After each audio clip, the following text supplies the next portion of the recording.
زندہ ہے. اسی نے مجھے اس مصیبت کی کھٹالی میں سے ڈالا, صاف کیا, نکھارا اور پھر نکال لیا, بہا لیا. جب وہ مجھے تالے گا تب میں سونے کی مانند نکل آؤں گا. اگر میں اور آپ خدا ان کے ہاتھ میں ہیں تو بہنوں اور بھائیوں, یہ ہماری مبارک حالی ہے. میں عبادت کا باقی حصہ سر جا کے حوالے کرتا ہوں.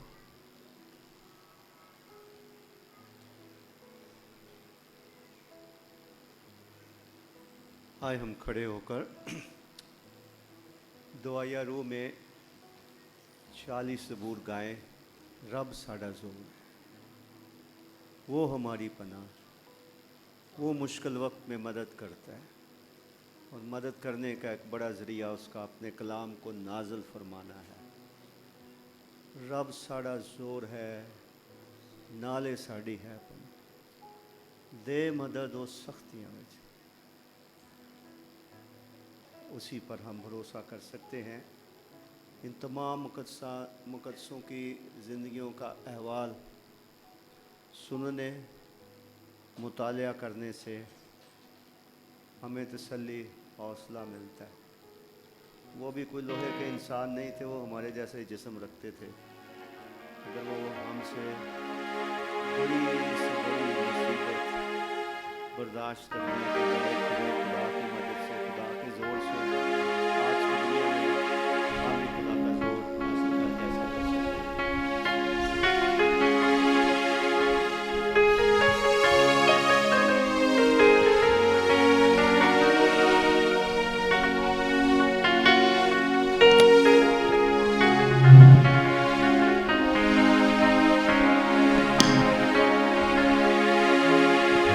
ساڈا زور ہے,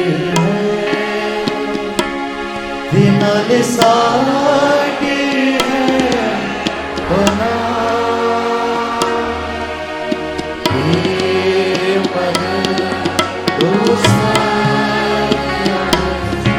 جڑا ساڈا ہے خدا. رب ساڈا زور ہے, نالے ساڈی ہے پناہ, اے مدد ہو سکتے جڑا ساڈا ہے خدا. اس نے تجھ ڈر نہیں پاویں زمیں جاوے الٹ, تجھ ڈر نہیں پاویں زمیں جاوے الٹ. سارے پربت رڑ کے پاویں, سارے پربت رڑ کے پاویں, بچ سمندر پھیل جا. رب ساڈا زور ہے, نالے ساڈی ہے پناہ, اے مدد ہو سکتیاں وچ جڑا ساڈا ہے خدا. آوے جے کر ہر آوے نال پانی کرن شو, آوے جے کر ہر آوے نال پانی کرن شو.